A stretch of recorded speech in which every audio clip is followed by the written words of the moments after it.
그러면 이제 철심에 어드민턴스, 여자 어드민턴스라고 되어 있는 부분을 임피던스 개념을 이용해서 먼저 한번 이야기를 해보도록 할게요. 임피던스에 대한 개념을 이야기해 보면은 이제 첫 번째 이제 저항성 소자가 이제 철선 전류를 흘리는 저항성 소자가 있을 것이고, 그리고 이제 자화 전류를 흘려주는 이제 유도성 이제 소자가 있을 것입니다. 다음 같은 소자에 여자 전류인 I0가 입력되고 있고, 이제 저항측으로는 철선 전류가 흐르는 것이고, 그리고 이제 유도성 리액턴스 부분으로는 자화 전류가 흐른다라고 그렇게 이야기를 할 수가 있을 것입니다.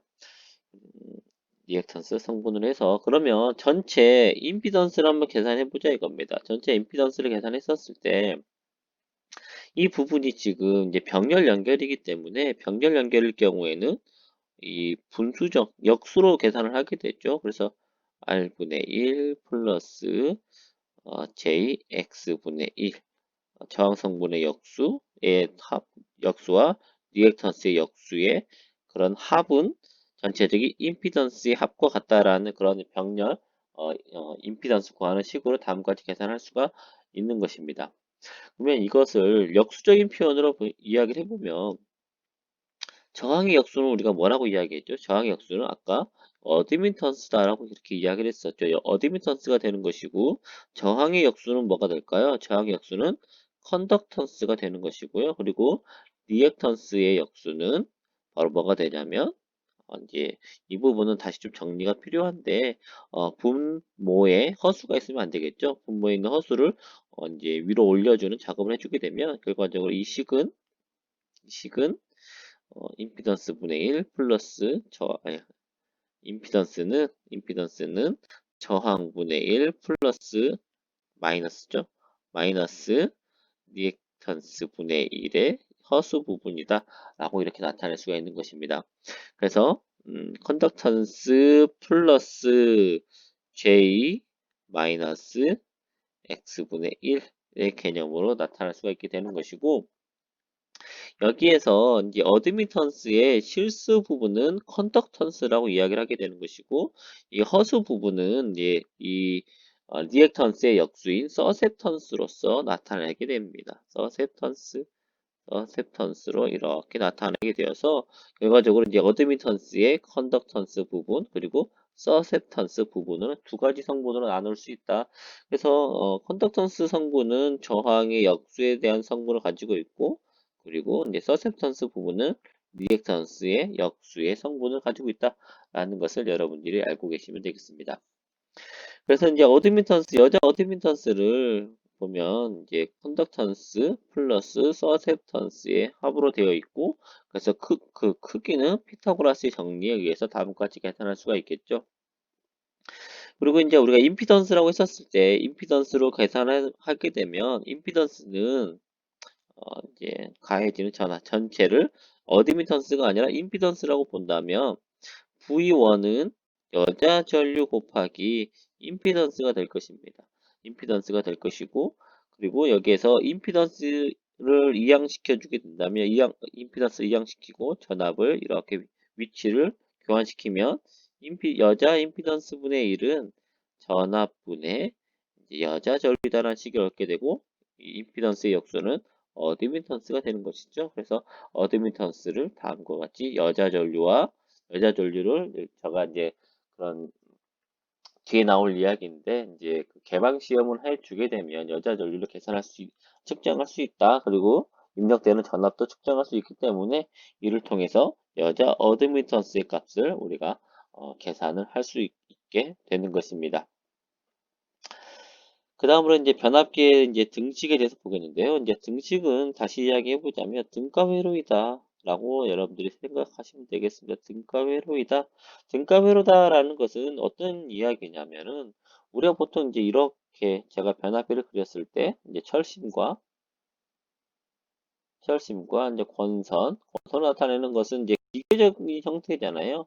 기계적인 표현이다라고 한다면 기계적으로 나타나 있는 부분을 우리가 전기적인 어떤 회로로 나타내는 것. 그래서 두 회로가 서로 같은 그런 특성을 나타낸다라고 해서 등가가 그 등가 회로이다라고 그렇게 이야기를 하게 되는 것입니다. 변압기의 등가 회로에서 이제 이 여자 어드미턴스 부분은 이제 철심 부분이다라고 이야기했었죠. 철심에 흐르는 철심의 자속을 만들어내는 부분 그리고 철의 그런 손실 때문에 나타나는 전류로 이제 표현되는 것은 철심 부분이 되겠고 이제 이 양단에 있는 부분은 권선의 1차측 권선과 1차측 권선의 숫자라든지 그런 부분을 표현해주는 그런 부분이다라고 생각을 하시면 되겠습니다. 그리고 이제 첫 번째 있는 R1은 이제 1차측 권선 저항이 되겠죠. 권선의 권선 저항이다라고 이야기할 수가 있는 것이고 R2는 2차 권선 저항이다라고 그렇게 이야기할 수가 있습니다. 권선 저항이다라고 그렇게 이야기를 할 수가 있습니다. 그리고 여기 보면 이제 X1과 X2라는 이제 리액턴스 성분이 주어져 있는데 X1과 X2는 누설 리액턴스라고 부르게 됩니다. 누설 리액턴스이다 라고 그렇게 이야기하게 되는데 그러면 이 누설 리액턴스의 영향을 보게 된다면 이제 여기 철심에서 이제 여기를 1차 권선 그리고 이쪽을 2차 권선이다 라고 한다면 1차 권선에 여자 전류가 흐르게 되면 흐르는 여자 전류에 의해서 자속이 생성이 된다라고 했습니다. 이렇게 자속이 생성이 됩니다. 파이라는 자속이 생성이 되는데 이 자속이 생성되는 이 자속이 철심으로만 흐르는 게 아니라 이렇게 2차측 혼선을 가지 않고 이렇게 외부로 이렇게 나가버리는 누설 전류 파이 1L이다라고 하겠습니다. 누설 전류가 외부로 새어버리는 누설 전류가 만들어지게 되는 것입니다. 이 누설 전류가 만들어지게 되면 어떻게 될까요? 누설 전류가 만들어지게 되면 이 지금 여자 전류에 의해서 전체적으로 만들어지는 전류를 I0 여자 전류로 만들어지는 전체 전류를 파이 1이다 라고 한다면 1차 전체 전류다 라고 한다면 여기에서 누설 전류를 뺀 만큼이 결과적으로 철심에 흐르는 자속이다 라고 그렇게 이야기를 할 수가 있게 되는 것이죠. 그러면 이렇게 생각을 하게 됩니다. 원래는 파이원의 자속을 생성을 하고 싶었는데, 결과적으로 만들어지는 자속은, 만들어지는 실제 자속은 이 파이라는 자속이 만들어지게 되는 것입니다. 그러면 자속의, 파이 L만큼 자속의 감소가 나타나게 되는 것이죠. 그건 1차 측에서 자속의 감소가 파이 1L만큼 감소가 되었다. 그러면 그만큼 1차 측의 전류가 적게 흘렀다라고 그렇게 이야기를 할 수가 있게 됩니다. 그러면 전류를 방해했다라고 볼 수 있기 때문에 그래서 이 지금 X1은 1차 측의 누설 전류로 인해서 철심에 흐르는 자속이 감소되는 영향을 나타내고 있다. 누설 자속으로 감소되는 자석의 영향이다라고 그렇게 생각하시면 되겠습니다. 그런데 2차 측에서도 이렇게 이제 1차 측에서 만들어지는 이제 파이라는 자석이 대응을 해서 2차 측을 보게 되면 2차 측에서는 2차 측에서는 어쨌든 이제 누설 전류 파이 1 L만큼 빠진 이 파이라는 자석이 이제 파이라는 자석의 변화가 나타나게 될 것이고 이 변화에 대응해서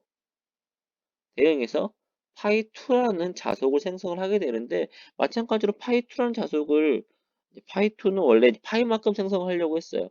파이2만큼 생성을 하려고 했는데 어떻게 됩니까? 2차 측에도 외부로 새어버리는 누설 자속이 생성이 되더라라는 것입니다. 그러면 원래는 파이2라는 자속을 생성을 하고 싶었지만 파이 L2만큼 자속의 감소가 나타났다 라고 그렇게 볼 수가 있게 되는 거죠. 누설 자속만큼 2차 측에서도 자속이 감소했다. 그러면 그것은 어떤 영향으로 보자? 전류가 감소했다라고 보자라는 것입니다. 그래서 결과적으로 X1과 X2는 1차와 2차 측에서 누설되는 자속으로 인해 나타난 현상이고 자속이 누설되었다라는 것은 그만큼 자속이 적게 생성되는 거고 자석이 적게 생성되었다라는 것은 전류가 그만큼 적게 흘렀다, 적게 생성되었다는 거기 때문에 이를 리액턴스의 크기로 이렇게 생각을 해서 사용을 하게 되는 것입니다. 그래서 이제 변압기의 등가 회로를 나타내면 다음과 같이 이제 등가 회로를 나타내 줄 수 있고, 여기서 이제 여자 전류는 부하 전류가 있던지 없던지 자석을 생성을 하고, 그리고 철심 내부에 나타나는 손실 때문에 흐르는 전류이기 때문에 이제 여자 전류다라고 이야기를 하게 되는 것이고, I1 다시는 이제 부하 전류에 2차 측에 흐르는 부하 전류에 대응해서 흐르는 거잖아요. 2차 측에 흐르는 이 부하 전류가 흐르게 되면 2차 측에 자석이 만들어지게 되고 2차 측 자석에 의해서 1차 측 자석을 상쇄시켜 버리게 됩니다. 그러면 다시 자석을 포화시키기 위한 전류가 추가적으로 더 생성이 되어야 되는 것이죠. 그래서 2차 측 부하 전류에 대응하는 전류다라고 해서 아이온 다시는 1차 측 부하 전류이다 라고 그렇게 이야기를 할 수 있습니다. 그래서 변압기 등가 회로를 이제 그리면 그림 5.6과 같이 등가 회로를 생성을 할 수 있습니다. 그래서 그리고 이제 그 다음에 있는 그림은 그림 5.7은 이제 간이 등가 회로이다라고 주어져 있는데요. 간이 등가 회로와 이제 앞서 보이는 변압기의 등가 회로의 가장 큰 차이점은 어느 부분이냐면 가운데에 있는 이 이제 코일 부분을 이제 상쇄시켰다, 제거했다라고 생각을 하시면 되겠습니다. 가운데에 있는 철심 부분을 제거한 경우가 되겠고요. 이 부분이죠. 이 부분을 이렇게 상쇄시켜 버렸다. 이 부분을 이렇게 없애버리고 1차와 2차 측을 이렇게 정기적으로 연결시켜 버린 형태가 되겠죠. 연결시켜 버린 형태가 바로 어떤 형태이냐면 아래쪽에 있는 간이 등가 회로이다 라고 말씀드릴 수가 있겠습니다. 변압기의 실제적인 등가 회로를 보게 되면 1차와 2차 측이 서로 분리가 되어 있습니다. 서로 분리가 되어 있기 때문에 정기적인 특성 해석에 그렇게 결코 좋지 못한 그런 등가 회로가 되어 버리는 것이죠. 그렇게 해서 어떻게 하면 좀 더 쉽게 해석할 수 있을까라고 봤을 때 그러면 1차와 2차를 이렇게 연결시켜 버리자라는 것입니다. 1차와 2차를 연결시켜 버리게 되면 어떤 현상이 나타나냐면 1차 측의 부하 전류와 2차 측의 부하 전류가 서로 직렬 연결이기 때문에 I1 다시와 I2가 서로 같은 크기의 전류가 흘러야 된다라는 것입니다. 그러면 I1 다시는 1차 부하 전류이고 1차 부하 전류이고 I2는 2차 부하 전류인데 어떻게 하면 1차 부하 전류와 2차 부하 전류가 서로 같은 값을 가질 수 있을까요? 라는 걸 생각을 해본다면 권선비인 A가 N2분의 N1이 1이 된다면 I1분의 I2도 서로 같은 값을 가지게 된다라는 것입니다. 그래서 이 간이 등가회로다라고 하는 부분을 이렇게 그릴 수 있는 이 변압기는 1대1인 그런 변압기만 1대1 권선비를 1대1을 가지고 있는 변압기만이 이런 간이 등가회로 1차와 2차를 붙여서 그리는 간이 등가회로로 나타낼 수 있다라는 것입니다. 그리고 1대1로 이렇게 이제 그릴 수 있는 이 1대1 변압기를 뭐라고 부르냐면 절연 변압기라고 부르게 됩니다. 절연 변압기라고 부르게 되고요. 어떠한 전력의 변화를 주는 게 아니라 1차 측과 이 변압기가 가지고 있는 최고 고유의 특성인 1차와 1차 측과 2차 측이 서로 분리되어 있다라는 어떤 절연되어 있다라는 특성을 이용을 하는 그런 절연 변압기가 바로 1대1 변압기다라고 그렇게 생각을 하시면 되겠습니다. 그래서 이런 이제 간이 등가 회로가 주어져 있었을 때 간이 등가 회로를 가지고 이제 회로 방정식을 세워주게 되면 1차 측 입력되는 전압은 1차 측의 유도 기전력의 1차 측 임피던스가 되겠죠. 1차 측 임피던스에 의해서 나타나는 전압 강화의 합으로 나타낼 수가 있을 것이고 1차 측에 공급되는 전체 전류는 여자 전류와 1차 측 부하 전류의 합이다. 그리고 여자 전류는 자화 전류와 철선 전류의 합이다. 그리고 철선 전류는 에디 커런트 손실과 히스테리시스 손실 전류의 합이 된다. 그리고 여자 어드미턴스는 컨덕턴스와 서셉턴스로 구성이 되어 있고 2차 측에서 만들어지는 유도 기전력은 2차 측의 단자 전압과 2차 측에서 나타나는 전체 임피던스의 전압 강화로 나타낼 수가 있는 것이다. 그리고 2차 측에 흐르는 전류는 전체 2차 측에 흐르는 2차 전류는 2차 측의 전체 임피던스로 유도기 전력을 나누어 주면은 2차 측에 흐르는 전류를 계산할 수 있다라는 그런 식을 유도를 할 수 있게 됩니다. 그리고 이 식을 이용을 해서 이제 벡터도 아래쪽에 나와 있는 그림 5.8에 벡터도를 그리게 될 건데요. 먼저 이제 음, 기전력 전압을 기준으로 한번 그려보도록 하겠습니다. 전압을 기준으로 봤을 때 1차 측에 공급되는 1차 측에 전압이 공급되겠죠. 1차 측에 전압이 공급이 됩니다. 1차 측에 전압이 공급이 되면 V1이라는 1차 측에 전압이 공급이 되면 자속을 생성하기 위해서 어떤 전류가 흐른다라고 했습니까? 여자 전류가 흐르게 됩니다. 여자 전류가 흐르게 되는데 이 여자 전류는 아이고, 자화 전류와 그리고 철분 전류의 합으로서 나타나게 되는 것이고 이 자화 전류로 인해서 자석이 흐르게 됩니다. 자석이 흐르게 됩니다. 이 자속의 영향에 의해서 1차 측과 1차 측 유도 기전력과 그리고 2차 측 유도 기전력이 생성이 되는 것이죠. 2차 측 유도 기전력이 생성이 되고 2차 측 유도 기전력이 생성이 되면 2차 측의 유도 기전력에 의해서 2차 측에 부하 전류가 흐르게 되는 것이죠. 2차 측에 부하 전류가 흐르게 됩니다. 2차 측에 다음과 같은 부하 전류 I2라는 부하 전류가 흐른다.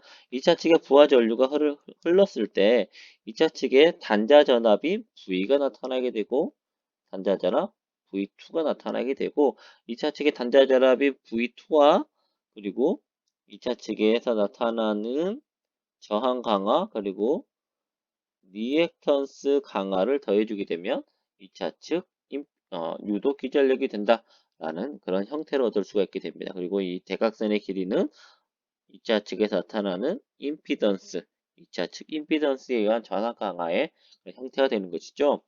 그리고 이제 2차 측에 부하 전류가 흐르게 되면 이 부하 전류에 대응하기 위해서 1차 측에 뭐가 흐르게 된다? 1차 측에 이렇게 2차 측 부하 전류의 반대 방향으로 1차 측에 1차 측에 부하 전류가 흐르게 됩니다.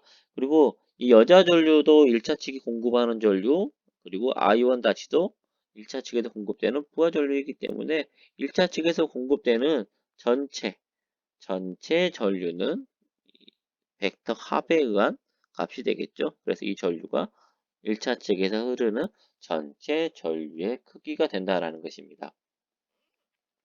그리고 1차 측에서는 이 1차 측에서도 1차 측 이제 유도 기전력에다가 1차 측 유도 기전력 마이너스 E1 반대 방향으로 이제 끌어왔었을 때 1차 측의 유도 기전력에 1차 측에서 나타나는 저항 강화에 그리고 1차 측이 가지고 있는 리액턴스 전압 강화를 더해주게 되면 1차 측의 입력 전압이 된다라는 그런 벡터도를 그려볼 수가 있습니다. 이런 벡터도를 그리는 이유에 대해서 생각을 해보자면 이게 변압기의 일련의 과정을 보는 것이다 라고 여러분들이 생각을 하시면 되겠습니다. 제가 방금 그렸던 그런 형태가 변압기에 이제 그 변압이 되는 그런 과정이 되겠죠.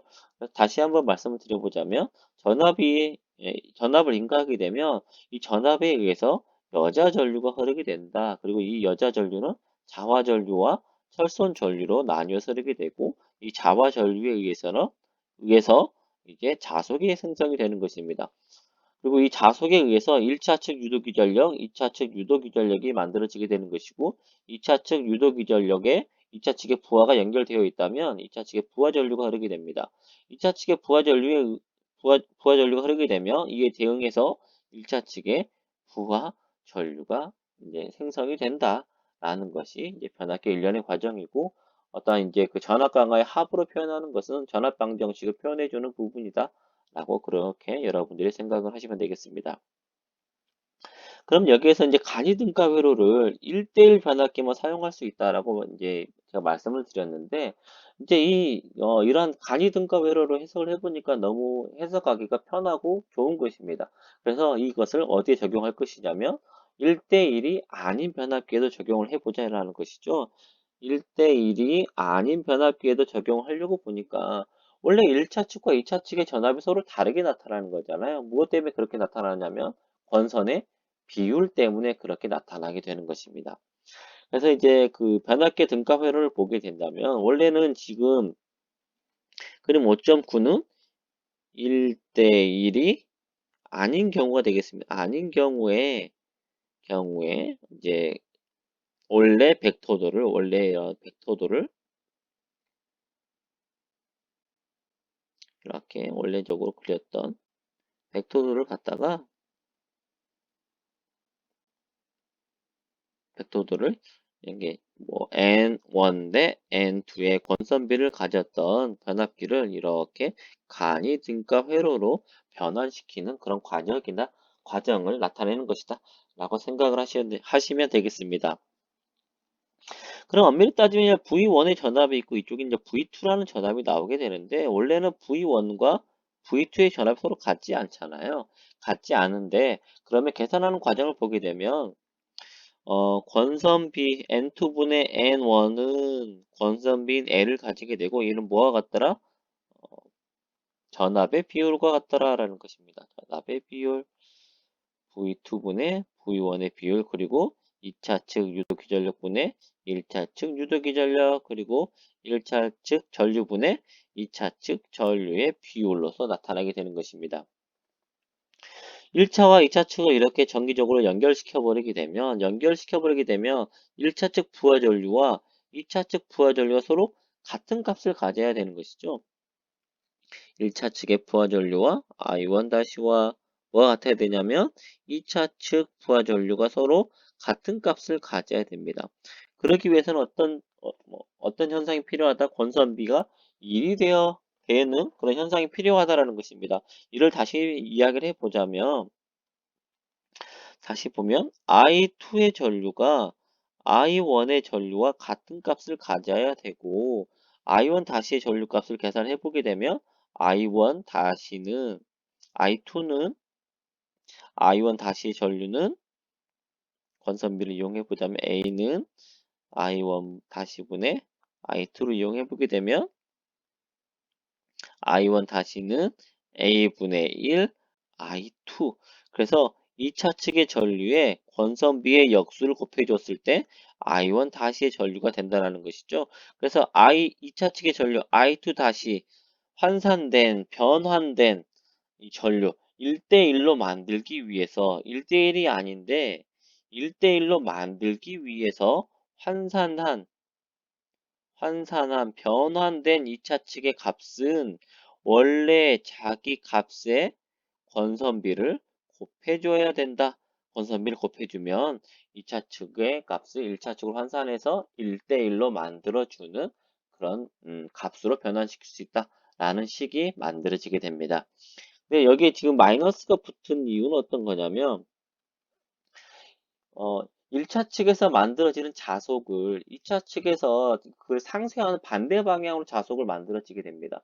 그러다 보니까 서로 자속의 방향이 반대 방향이 되는 거잖아. 1차 측 전류로 만들어지는 자속과 2차 측 전류로 만들어지는 자속이 서로 반대 방향을 보기 때문에 이때 전류의 방향은 원래 1차 부하 전류와 위에서 앞선 이 벡터도에서도 보시는 바와 같이 서로 반대 방향을 보고 있어서 이 부분에 마이너스 기호가 들어가게 되는 것이죠. 그래서 여기에 마이너스 기호가 들어가서 지금 2차 측을 이렇게 1대1로 만들기 위해서 환산한 값이다 라고 그렇게 생각을 하시면 되겠습니다.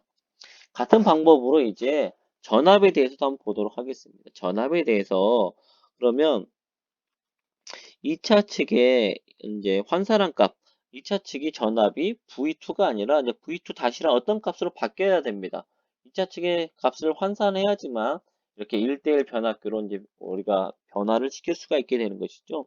2차 측의 변압기는 어떤 값과 같은 값을 가져야 되냐면 1차 측의 전압과 같은 값을 가져야 된다는 것입니다. 1차 측의 전압과 같은 값을 가져야 되고 1차 측의 전압은 이 권선비에 의해서 보니까 어떤 값을 가져야 됩니까? V1은 A, V2가 돼야 되겠죠. 그래서 권선비 곱하기 2차 측의 단자 전압을 곱해주게 되면 1차 측의 전압과 같게 되고 이 값이 바로 뭐가 된다? 간이 등값 회로로 만들기 위해서 2차 측의 값을 1차 측의 값으로 환산한 그런 형태의 값이 된다는 것이죠. 그래서 V2-는 AV2다 라는 식이 만들어지게 됩니다. 이런 식의 과정으로 다 환산을 시켜주게 되면 이제 2차 측 유도 기전력도 자기 원래의 값에다가 권선비를 곱해준 값이 되는 것이죠. 그리고 이제 임피던스 부분에도 보면 임피던스에 대한 권선비는 권선비의 제곱이었잖아요. 권선비의 제곱이 되고 저항도 권선비의 제곱, 리액턴스도 권선비의 제곱의 형태가 된다라는 것입니다. 그리고 이 값도 어쨌든 1차 측에 지금 이 전압과 이 전압도 1대1 변압기라고 한다면 1대1의 변압기라고 한다면 V1과 V2도 같고 E1과 E2가 같습니다. 그러면 중간에 있는 임피던스의 크기도 서로 같은 크기를 가져야 된다는 것이죠. 그래서 환산되는 2차 측 임피던스의 값이 어떤 값을 가져야 되냐면 1차 측의 임피던스 값과 같은 값을 가져야 된다. 1차 측에 대한 임피던스 값을 계산해 보니까 이 식에 의해서 권선비의 제곱에 2차 측 임피던스를 곱해주는 값이 된다는 것입니다. 그래서 이 저항에도 권선비의 제곱, 그리고 리액턴스에도 권선비의 제곱, 그리고 임피던스에도 권선비의 제곱이 곱해진 형태로 값을 환산해주면 원래 이렇게 N1 대 N2의 그런 권선비로 되어 있는 이런 일반적인 등가 회로를 어떻게 만들 수 있다? 간이 등가 회로로 변환시킬 수 있다라는 그런 형태를 얻을 수 있게 됩니다.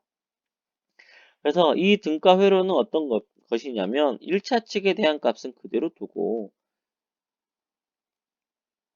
1차 측의 값은 그대로 두고 2차 측에 대한 값만 모두 환산을 시킨 거잖아요. 1차 측과 1대1이 될 수 있도록 1차 측의 값과 2차 측의 값이 서로 같아지도록 환산했다라고 해서 2차 측을 1차 측으로 환산한 등가 회로이다 라고 그렇게 나타낼 수가 있습니다. 그러면 2차 측만 환산할 수 있느냐? 그렇지가 않다라는 것이죠. 반대로 1차 측을 2차 측으로도 환산을 시킬 수가 있습니다. 권선비를 대해서 적어주고 V2분의 V1은 N2분의 N1은 A다. 그리고 전류에 대해서도 I1 다시분의 I2 또 권선비 A를 가진다. 라는 식을 이용을 해보자면 이제 이 부분에는 1차 측에 대한 값이 1차 측을 지금 환산할 거잖아요. 1차 측에서 1차 측의 전류를 환산한 값이 어떤 값과 같아야 됩니까? 2차 측의 이 전류와 같은 값을 가져야 된다라는 것입니다. 환산한 값, 이제 원래 I1 다시를 I1 다시 하든 2 다시 I1 2 다시는 2차 측 부하 전류와 같은 값을 가져야 되고 2차 측 부하 전류는 어떻게 계산할 수 있다? 이 식에 의해서 A I1 다시로 계산할 수 있다. 그래서 환산한 전류는 1차 측의 전류의 권선비를 곱해주는 걸로 계산할 수 있고 전압도 한번 계산을 해보도록 하겠습니다. 그러면 1차 측의 전압을 환산해 보자 이겁니다. 1차 측의 전압의 환산된 1차 측의 전압은 2차 측의 전압과 같은 값을 가져야 되고 이 식에 의해서 2차 측의 값을 계산해 본다면 권선비 분의 1 V1으로 계산할 수 있게 됩니다. 그래서 1차 측에 환산된 전압은 권선비의 역수, 전압에 관련되어 있는 부분은 전압의 역수를 곱해주면 되는 것이고, 그리고 임피던스에 대한 부분도 보자면, 임피던스도 1차 측의 임피던스를 환산할 건데, 이 환산된 임피던스는 어떤 값과 같아야 되냐면 2차 측 임피던스와 같아야 된다. 임피던스의 값과 2차 측의 임피던스 값을 계산해 보니까 권선비 제곱분의 1의 1차 측 임피던스더라. 그래서 저항에도 권선비 제곱분의 1, 그 다음에 리액턴스도 권선비 제곱분의 1, 그리고 임피던스에서 권선비의 제곱분의 1에 대한 해당되는 값들이 모두 적용이 됩니다. 그럼 여기에서 이제 1차 측에는, 2차 측에는 부하 전류 하나만 흐르지만 1차 측에는 세 가지의 전류가 흐르잖아요. 1차 부하 전류, 1차 측의 전체 전류, 1차 측 부하 전류, 그리고 여자 전류가 흐르게 됩니다. 어쨌든 이 값도 2차 측으로 환산을 시키기 위해서는 지금 이 부분, 이 식을 이용을 할 수밖에 없는 것이고, 이 식을 이용을 하게 되면 권선비의 곱에 의해서 이제 마찬가지로 전류는 권선비의 곱을 이용해서 환산할 수 있다. 환산해서 이렇게 이제 1차 측을 2차 측으로 환산한 등가 회로를 나타내 줄 수가 있는 것입니다. 그래서 이제 이 간이 등가 회로를 사용하는 이유는 보다 좀 해석하기 편하기 위해서 사용을 하게 되는 것이고, 앞으로 더 이제 이 등가 회로마저도 이제 조금 더 이 중간에 어드미턴스가 포함되어 있다 보니까 조금 더 회로가 복잡해지더라 이겁니다. 그리고 어쨌든지 간에 여자 전류라는 그 크기 자체가 크기가 뭐 그렇게 크지 않다 보니까 이제 어떤 식의 형태로 회로를 변환시켜 버리게 되냐면 여자 어드미턴스 부분을 앞쪽으로 아예 이동을 시켜버리게 됩니다. 앞으로 아예 이동을 시켜버려서 이런 식의 등가 회로를 사용하게 되는 것이죠. 그래서 여자 전류, 그리고 여기가 1차 전류, 1차 부하 전류, 2차 부하 전류로 이렇게 나타내 버리게 됩니다. 이렇게 되면 원래는 1차 측 임피던스에 흐르는 전류는 이 위쪽에서 I1이라는 전류가 흐르게 되는데, 지금 이 더욱더 간단하게 만들어지는 회로에서 보게 되면 I1 다시의 전류가 흐르는 것으로 계산을 하게 되는 것입니다. 그러면 원래는 엄밀히 따지면 서로 같지 않은 거잖아요. 같지 않고 얼마만큼의 차이가 있냐면 이 여자 전류의 크기만큼 차이가 있는 것입니다. 하지만 여자 전류의 크기가 그렇게 크지 않기 때문에 보다 좀 편리하게 해석할 수 있는 이런 이제 더욱더 간략화된 이런 등가 회로를 이용을 해서 회로의 특성을 계산을 하기도 하는 것입니다. 그러면 간략화가 되면 될수록 실제 회로와는 조금 차이가 있을 수 있다라고 그렇게 생각을 하시면 되겠습니다. 오늘은 여기서 마치도록 하겠습니다.